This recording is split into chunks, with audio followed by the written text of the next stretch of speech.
नमस्कार, मी स्वाती गोडसे. आपण पाहताय न्यूज 18 लोकमत बुलेटिनमध्ये आपल्या सगळ्यांचं स्वागत. आणि बुलेटिनच्या सुरुवातीला एक महत्त्वाची बातमी आहे.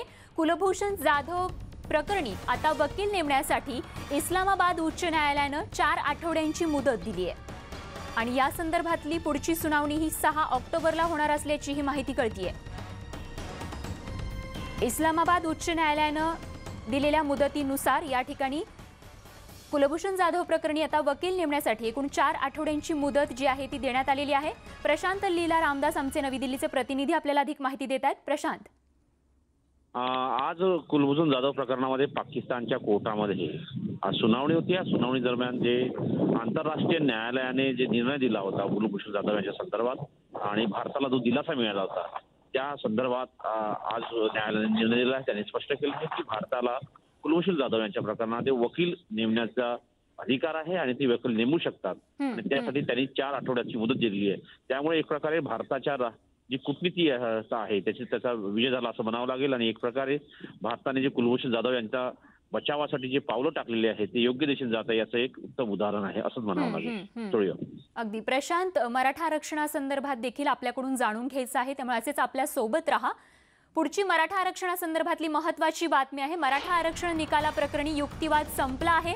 खंडपीठापुढे सुनावणी करण्याबाबत अजूनही निर्णय झालेला नाहीये. तर सुप्रीम कोर्टानं निर्णय अद्याप निकाल जो आहे तो राखूनच ठेवलेला आहे आणि या संदर्भात पुन्हा एकदा प्रशांत यांच्याकडे जाऊयात. प्रशांत, नेमकं काय झालं कोर्टात? आज सुप्रीम कोर्टामध्ये अंतिम सुनावणी या संदर्भात झाली, ज्यामध्ये मराठा आरक्षणाच्या संदर्भात जो निर्णय आहे, मराठा आरक्षणाची संपूर्ण सुनावणी जी आहे ती घटनात्मक खंडपीठाने करावी या संदर्भात याचिकाकर्त्यांची मागणी होती. त्या संदर्भात आज सुनावणी पूर्ण झाली. महत्वाचं म्हणजे सोबतच इंटरिम आदेश म्हणजे अंतरिम आदेश देखील जो ज्या पद्धतीनं मराठा आरक्षण दिलं त्याला स्थगिती द्यावी यासाठी अंतरिम आदेश जारी करावे या संदर्भात देखील सुनावणी पूर्ण झालेली आहे. त्यामुळे असं म्हणावं लागेल की गेल्या 4 सुनावणीमध्ये जो युक्तिवाद झालेला जवळपास 20 ते 22 याचिकाकर्त्यांच्या वतीने वेगवेगळ्या पद्धतीने युक्तिवाद करण्यात आला. त्या युक्तिवादाला आज पूर्णत्व झालेलं आहे त्या युक्तिवादाचा आणि आता या संदर्भात आज सुप्रीम कोर्टाचे जे न्यायाधीश आहे जस्टिस एल नागेश्वर राव यांच्या खंडपीठाने सुनावणी पूर्ण केलेली आहे आणि होऊ शकतं पुढच्या आठवड्यात या संदर्भात अंतिम निर्णय येईल आणि घटनात्मक खंडपीठाकडे मराठा आरक्षण जातं की नाही जात हे पाहणं महत्वाचं ठरणार आहे. अगदी प्रशांत, या प्रकरणी अशीच अपडेट आपल्याकडून जाणून घेत राहू. तूर्त धन्यवाद या माहितीसाठी. आणि पुढची बातमी आहे कोकणातून. महत्वाची बातमी आहे. मासे खरेदीसाठी मालवण बंदरावर मोठी गर्दी झाल्याचं बघायला मिळतंय. गणपती विसर्जनानंतर या ठिकाणी माशांवरती ताव मारण्याचा बेत बऱ्याच जणांनी आखल्याचं बघायला मिळतंय आणि त्याच पार्श्वभूमीवर मासे खरेदीसाठी मालवण बंदरावर एकच मोठी गर्दी झाली आहे. मात्र मासे खाण्याच्या नादात कोरोना संक्रमण वाढण्याचाही धोका आहे. त्यामुळे या ठिकाणचं प्रशासन गाफील आहे का, असाच प्रश्न या ठिकाणी उपस्थित झालाय. दिनेश केळुसकर आमचे प्रतिनिधी आपल्याला अधिक माहिती देत आहेत. दिनेश, खरं तर गर्दी होणं हे सध्याच्या काळात योग्य नाहीये.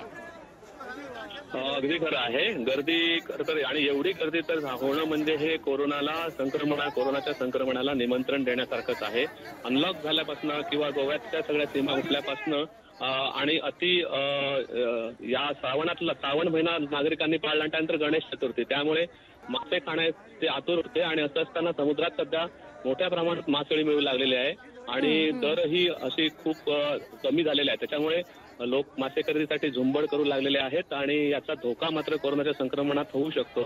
गेल्या 2 ते 3 दिवसांमध्ये सिंधुदुर्ग जिल्ह्यामध्ये रुग्णसंख्या वाढते आहे आणि गणपती विसर्जनानंतर विशेषतः केलेल्या ज्या टेस्ट होत्या, 7 दिवसांचं गणपती विसर्जन असू दे किंवा मग आता 10 दिवसानंतरचं, त्याच्यानंतर पॉझिटिव्ह रुग्णांची संख्या वाढलेली आढळून येते. या सगळ्या पार्श्वभूमीवर अनलॉकचा फायदा जरी नागरिकांनी घेतला असला तरी ही गर्दी ही कोरोनाच्या निमंत्रण देणारी आहे, कोरोनाच्या व्हायरसला. त्यामुळे हा धोका आहे. हा खरं तर नागरिकांनी स्वतःची जबाबदारी ओळखली पाहिजे. प्रशासन वारंवार आवाहन करत आहे तरी सुद्धा इथे गर्दीचे नियम धाब्यावर बसून सोशल डिस्टन्सिंगचे मासे खरेदी होताना आपण बघतो. ती आजची सकाळची दृश्य आहेत.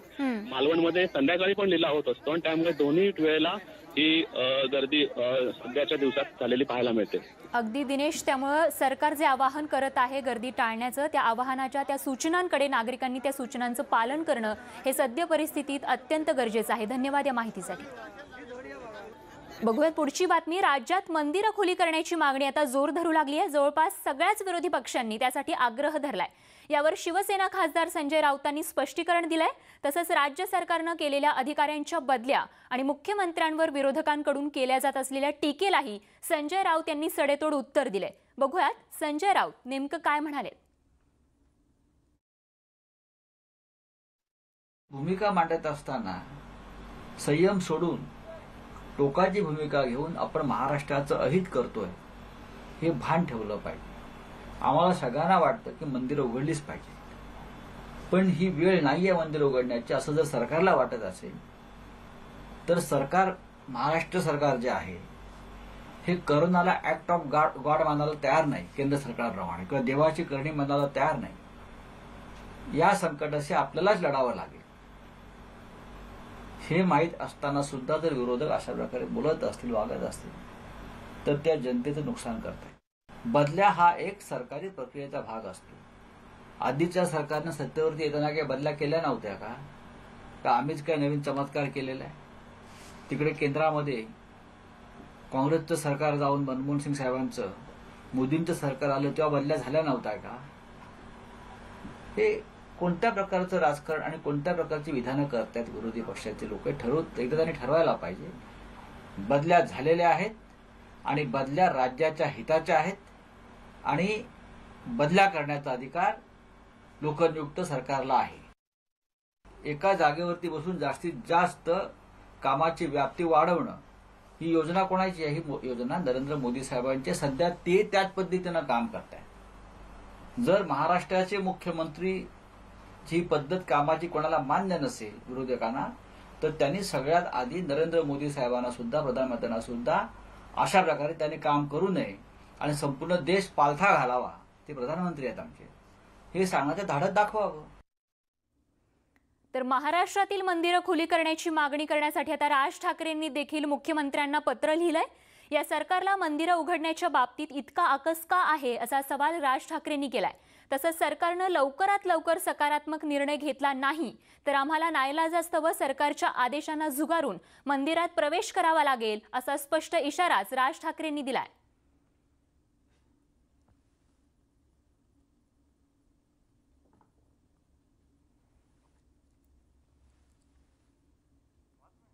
तर मंदिरं खुली करण्याबाबत कॅबिनेट बैठकीत चर्चा करून सकारात्मक निर्णय घेण्याचा प्रयत्न करू असं उत्तर गृहमंत्री अनिल देशमुख यांनी दिलंय.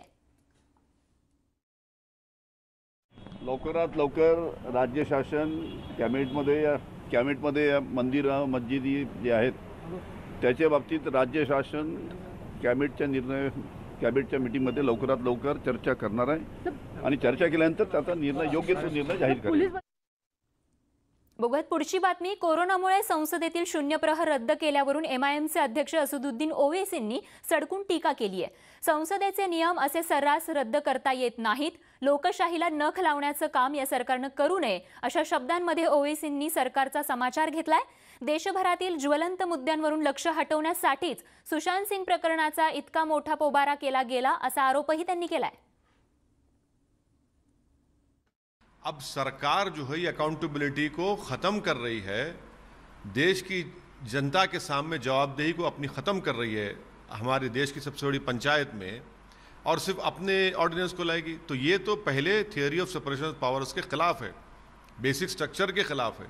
इसीलिए मैंने आज स्पीकर जनाब ओम बिरला साहब को लेटर भी लिखा और उनसे रिक्वेस्ट की कि sir, theory of separation of powers में लेजिस्लेचर सुप्रीम है, पार्लियामेंट सुप्रीम है, आप इसको अलाउ मत करिए. 42,000 लोग खुदकुशी किए हैं, लेबरर्स हैं, किसान हैं, और ये लेबरर्स का परसेंटेज पिछले साल 2018 से बढ़ चुका है. अब ये हमने पबजी को बैन किया, ऐप्स को बैन किया. अरे भाई, ये किसान जो खुदकुशी कर रहा है, जो सुसाइड बढ़ रही है लेबरर्स की, अर्बन एरियाज में बढ़ रही है, उसकी फिक्र नहीं है. और तमाम के तमाम जो नरेंद्र मोदी को अपना हीरो मानते हैं, अपना गॉड मानते हैं, भगवान मानते हैं, वो थाली बजा रहे हैं. अरे भाई, कुछ तो शर्म करो. 42,000 लोग खुदकुशी कर लिए. सरकार को आप नहीं पूछेंगे, आड़े हाथ नहीं पूछेंगे, नहीं पूछ सकते, क्योंकि मोर को दाना खिला रहे हैं. और वो 42,000 लोग जो खुदकुशी कर गए उनको कोई पूछने वाला नहीं है. हमारे 20 जवान शहीद हो गए, आपको उसकी फिक्र नहीं है. अब तो गन रेंज में आ गए हैं भारत की सेना और चीन की फौज, उसकी आपको फिक्र नहीं है। तो फिर आप ये डायवर्जन क्यों करते हैं? मगर देश को ये समझना पड़ेगा कि जो मुद्दे गरीबों से ताल्लुक़ रखने वाले हैं, देश की सिक्योरिटी से ताल्लुक़ रखने वाले हैं, देश के किसानों से ताल्लुक़ रखने वाले हैं, देश के लेबर से ताल्लुक़ रखने वाले हैं, नरेंद्र मोदी की सरकार इस पर बात ही नहीं करना चाहती। वो खुश हैं कि टीवी चैनल पर सिर्फ पबजी के ऊपर डिबेट हो जाए, वो खुश हैं कि टीवी चैनल पर एक एक्टर की मौत के ऊपर डिबेट हो जाए, मगर इन मुद्दों पर कोई डिबेट ना हो। पुढची महत्त्वाची बातमी आहे पुण्यातून। पुण्यातील जम्बो कोविड हॉस्पिटलची पोलखोल करणारं पत्र स्वतः आयुक्तांनीच लिहिलंय। आयुक्तांच्या पत्रातून जम्बो हॉस्पिटलची दुरवस्था उघड झाली आहे। तर आयुक्तांचं हे पत्र न्यूज 18 लोकमतच्या हाती लागलं असून आयुक्तांनी पुणे महानगर प्राधिकरणाला हे पत्र लिहिलंय, ज्यामध्ये रुग्णांना नाश्ता जेवण वेळेत उपलब्ध होत नसल्याचं म्हटलंय। तसंच संशयित रुग्णांसाठी ज्या ठिकाणी 50 बेड हवे आहेत त्या ठिकाणी केवळ 10 बेड उपलब्ध असल्याचं देखील या पत्रामध्ये आयुक्तांनी त्या गोष्टीची नोंद केली आहे। तर मृतदेहांचं देखील योग्य प्रकारे व्यवस्थापन होत नाही असं देखील त्यांनी या पत्रात म्हटलंय। त्यामुळे आता या पत्राची तरी किमान कशा पद्धतीने दखल घेतली जाते हे बघणं महत्त्वाचं ठरणार आहे। तर पुण्यातील ढासळत चाललेल्या आरोग्य व्यवस्थेच्या विरोधात प्रशासकीय निष्क्रियतेचा निषेध म्हणून राष्ट्रवादी काँग्रेसकडून आत्मक्लेश आंदोलन करण्यात येत आहे। राजकीय चिखलफेक करायची नाही, मात्र पुणेकरांचा कोरोनामुळे जीव जातोय। एका पत्रकाराचा अँब्युलन्स न मिळाल्याने मृत्यू झाला, त्यामुळे आत्मक्लेश आंदोलन करत असल्याचं राष्ट्रवादी काँग्रेसकडून सांगण्यात आलंय। सरकार जे आहे ते आपल्या पक्षाचंच राज्यामध्ये काम करते आणि अजितदादा पवार असतील किंवा उद्धव ठाकरे यांनीच जम्बो कोविडचं उद्घाटन केलं होतं, जिथं पत्रकाराला कार्डियक ॲम्ब्युलन्स मिळालेली नाही आहे। आम्हाला कुठल्याही राजकारणात जायचं नाही आहे। आम्हाला ह्या पुढे एकाही पुणेकरांचा मृत्यू किंवा निधन हे प्रशासनाच्या गलथान कारभारामुळे झालं असं होता कामा नये। एक वेळ त्याची कंडिशन अशी असेल की त्याला मृत्यू नॅचरली आला किंवा त्याच्या मेडिकल कंडिशनमुळे आला, आपण मान्य करू शकतो, कारण हा डिझीजच असा आहे की कोमॉर्बिड लोकांना त्याची बाधा जास्त होते। पण एखाद्याचा मृत्यू, जसा आता पांडुरंग रायकरांचा मृत्यू, त्यांना ॲम्ब्युलन्स मिळाली नाही म्हणून, कार्डियक ॲम्ब्युलन्स मिळू शकली नाही किंवा जेवण जे पाठवलं ते आत पोचू शकलं नाही, हे हॉस्पिटल किंवा देणाऱ्याचं जबाबदारी नाही आहे, हे तिथल्या जी यंत्रणा असते त्यांची जबाबदारी आहे की कसं रन होतं। आणि त्यामुळे ह्या पद्धतीचा डेथ, ह्या पद्धतीचा मृत्यू, ह्या पद्धतीचा अंत कुठल्याही पुणेकराला येऊ नये म्हणून आम्ही हे प्रशासनाला मेसेज देतोय। पुणेकरांसाठी आत्मक्लेश आंदोलन जे आहे ते राष्ट्रवादीतर्फे करण्यात आलेलं आहे आणि महत्त्वाचा मुद्दा मांडण्यात आलेला आहे की आम्हाला राजकीय चिखलफेक जी आहे ती करायची नाही आहे, कुणाकडे बोर्ड दाखवायचं नाही आहे, परंतु निष्पाप अशा पुणेकरांचा जो जीव जातो आहे गलथानपणामुळं, प्रशासकीय गलथानपणामुळं, तर हा प्रशासकीय गलथानपणा जो आहे त्याचा निषेध म्हणून अशा पद्धतीनं वंदना चव्हाण यांच्या नेतृत्वाखाली हे आंदोलन सुरू आहे। व्हिडिओ जर्नलिस्ट गणेश कदमसह अद्वैत मेहता, न्यूज 18 लोकमत, पुणे। पुण्यात लोककलावंतांनी वाघ्या मुरळी आंदोलन केलंय। लॉकडाऊनमुळे लोककलावंतांची उपासमार होत असल्यानं ते रस्त्यावर उतरल्याचं बघायला मिळालं। यावेळी पारंपरिक वेशभूषेत त्यांनी हे आंदोलन केलं। लोककलाकारांच्या हाताला काम नाहीये, मुलं ऑनलाईन शिक्षणापासून वंचित आहेत, त्यामुळे आम्ही रस्त्यावर उतरल्याचं यावेळी त्यांनी सांगितलंय। कोरोना लॉकडाऊनच्या काळामध्ये अनेक लोककलावंतांचं देखील नुकसान झालेलं आहे आणि आपल्या मागण्यांसाठी वाघ्या मुरळी लोककलावंतांनी पुण्यामध्ये एक प्रकारे मोर्चा काढलेला आहे किंवा शोभायात्रा काढलेली आहे। आपण बघतोय पारंपरिक वेशामध्ये हे कलावंत जे आहेत ते विधानभवनापासून जिल्हाधिकारी कचेरीकडे चाललेले आहेत। आपण विचारूयात काय नेमक्या मागण्या आहेत, ही या शोभायात्रा कशासाठी काढलेली आहे? आपण काय झालंय, गेली 5 महिने लॉकडाऊनमुळं आमच्या लोककलावंतांच्या हातात 2 हाताला काम नाही आणि अक्षरशः आमच्यावरती उपासमारीची वेळ आलेली आहे। प्रचंड आमच्या लोककलावंतांचे हाल होत आहेत। गेल्या वर्षी अतिवृष्टी झाली, दुष्काळ पडला, लोकसभेच्या निवडणुका आल्या, आचारसंहितेमुळे दोन्ही हाताला काम मिळालं नाही आणि आता नेमकं लॉकडाऊनच्या काळामध्ये शिखर शिंगणापूरच्या महादेवाच्या शंभू महादेवाची धार पडली की आमचा सीझन सुरू होतो लोककलावंतांचा आणि संत ज्ञानेश्वर माऊलींची पालखी प्रस्थान झालं की आमचा सीझन बंद होतो। नेमका लॉकडाऊनच्या या दरम्यान आमचा सीझन बंद असल्यामुळं, आमच्या हाताला काम नसल्यामुळं काय मिळाली का मदत? कोणी विचारपूस केली का? कुठल्याही सरकारने कुठलीही अजून मदत दिलेली नाही, काही नाही। अजून गोरगरिबांना रेशनिंग कार्ड नाही, रेशनिंगसुद्धा मिळालेलं नाही. 10-5 लोकांनी कुणी ना कुणीतरी किट देऊन त्याचा उदरनिर्वाह केला. पण आता काय करायचं ह्या महाराष्ट्र सरकारपुढे सांगतोय आम्ही. आमच्या मुलांना शिक्षणापासून आम्ही वंचित राहिलो, मुलं शिक्षणापासून वंचित राहिल्यात. मुलांच्याकडं आज लॅपटॉपचं, मोबाईलचं, अँड्रॉइड मोबाईल आमच्याकडे नाहीत. ही शिक्षणापासून लांब राहिल्यात. अन्न पोटासाठी अन्न नाही. गोरगरीब मजूर जाते कामाला. कोरोना लॉकडाऊनच्या काळात तुम्हाला त्रास झाला, मागणी काय? कोरोना लॉकडाऊन मध्ये पूर्णत्व सगळ्यात कंडिशन सगळ्यात खराब वेळ जर आली असेल तर ही कलावंतांवरती आलेली आहे. आणि आमचं सरकारला म्हणणं की सरकार काय झोपलंय का? सरकारला कळत नाहीये का? पोटाला भाकर पाहिजे. आम्हाला आज भाकर नाहीये. आम्ही रस्त्यावर उतरायला काय एवढे मूर्ख नाहीयेत. आज आम्ही लोकांची मनोरंजन करून आम्ही कार्यक्रम करतोय.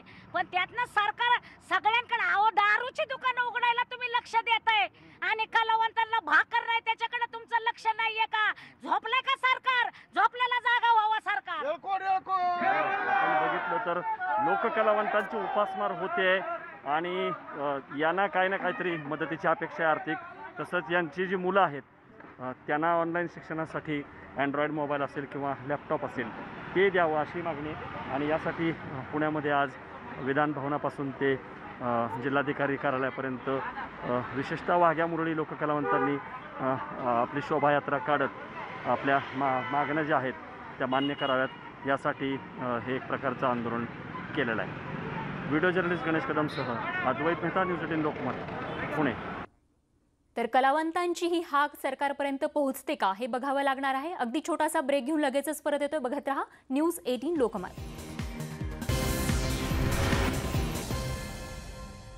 आपण पाहताय न्यूज 18 लोकमत. बुलेटिनमध्ये आपल्या सगळ्यांचं पुन्हा एकदा स्वागत.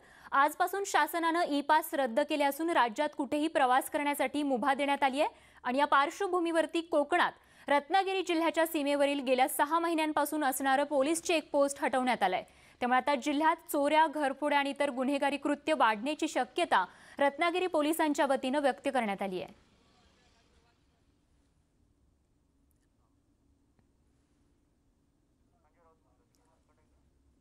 आणि आता आपण थेट जाणार आहोत त्या ठिकाणी ज्या ठिकाणी संजय राऊत संवाद साधतायत. राज्याचे विरोधी पक्षनेते देवेंद्रजी फडणवीस हे या राज्याचे एक महत्त्वाचे घटक आहेत. ते फिरतायत आणि त्यांच्याकडून जर जो फीडबॅक येणार आहे त्याच्यावर सुद्धा सरकार विचार करेल. पण पवार साहेबांनी सल्ला दिला होता की मुख्यमंत्र्यांनी राज्यात आता फिरलं पाहिजे. फिरतायत ना. मग व्हिडिओ कॉन्फरन्सिंग कशा करताय? ही जी नवीन सिस्टीम, ही नवीन व्यवस्था, ही देशाचे प्रधानमंत्री नरेंद्र मोदी डिजिटल इंडिया की आपण एका जागेवरती बसून जास्तीत जास्त कामाची व्याप्ती वाढवणं, ही योजना कोणाची आहे? ही योजना नरेंद्र मोदी साहेबांची. सध्या ते त्याच पद्धतीनं काम करतायत. जर महाराष्ट्राचे मुख्यमंत्री ही पद्धत कामाची कोणाला मान्य नसेल विरोधकांना, तर त्यांनी सगळ्यात आधी नरेंद्र मोदी साहेबांना सुद्धा, प्रधानमंत्र्यांना सुद्धा अशा प्रकारे त्यांनी काम करू नये आणि संपूर्ण देश पालथा घालावा. ते प्रधानमंत्री आहेत आमचे, हे सांगण्याचं धाडस दाखवावं. सर, आरे संदर्भात राज्य सरकारने निर्णय घेतला की तिथलं 600 एकरची जमीन हे जंगल म्हणून करण्यात यावं. देवेंद्र फडणवीसांनी असा आरोप केला की खासगी लोकांना फायदा व्हावा म्हणून हा निर्णय घेतला. मला वाटतं मी त्याच्यावरती मत व्यक्त करणं बरोबर नाही. हा निर्णय कॅबिनेटने घेतलेला आहे. ते विरोधी पक्षनेते आहेत, त्याच्यावरती मुख्यमंत्री उत्तर देतील किंवा त्या संबंधित खात्याचे जे पर्यावरण मंत्री आहेत किंवा जंगल खात्याचे मंत्री आहेत ते उत्तर देतील. 2 दिवस विधानसभेचं अधिवेशन चालणार आहे, त्याच्यात उत्तर दिलं जाईल. मी त्याच्यावरती मत व्यक्त करणं हे बरोबर नाही. जीडीपी घसरला आहे, त्यामुळे एकूण जी टीका होते आहे डॉक्टर मनमोहन सिंग यांची आता आठवण अनेकांना होऊ लागलेली आहे. तुम्ही कसं पाहता एकूण मोदी सरकारची कामगिरी? त्यात अशा पद्धतीने जीडीपी सोशल मीडियावर ट्रोलिंग पण होतं. केंद्र सरकार पबजी बंद करावर जास्त महत्व देतं आणि नाही, या विषयाचा अभ्यास सुद्धा महाराष्ट्राच्या विरोधी पक्षाच्या प्रमुख लोकांनी करायला हवा. कारण शेवटी हे राष्ट्रीय प्रश्न आहेत, करोनापासून अर्थव्यवस्थेपर्यंत. आणि आमच्या महाराष्ट्रातले विरोधी पक्षाचे जे लोक आहेत त्यांची जी विचारसरणी आहे ती राष्ट्रीय स्तरावरची असल्यामुळे त्यांनी या विषयावर सुद्धा अभ्यास करून केंद्र सरकारला मतप्रदर्शन करणं गरजेचं आहे. सर, लडाख सीमेवरती भारत चीन खूप तणावपूर्ण अशी परिस्थिती आहे. केंद्र सरकार सद्य परिस्थिती जी सीमेवरची आहे ती कुठेतरी लपवते आहे का?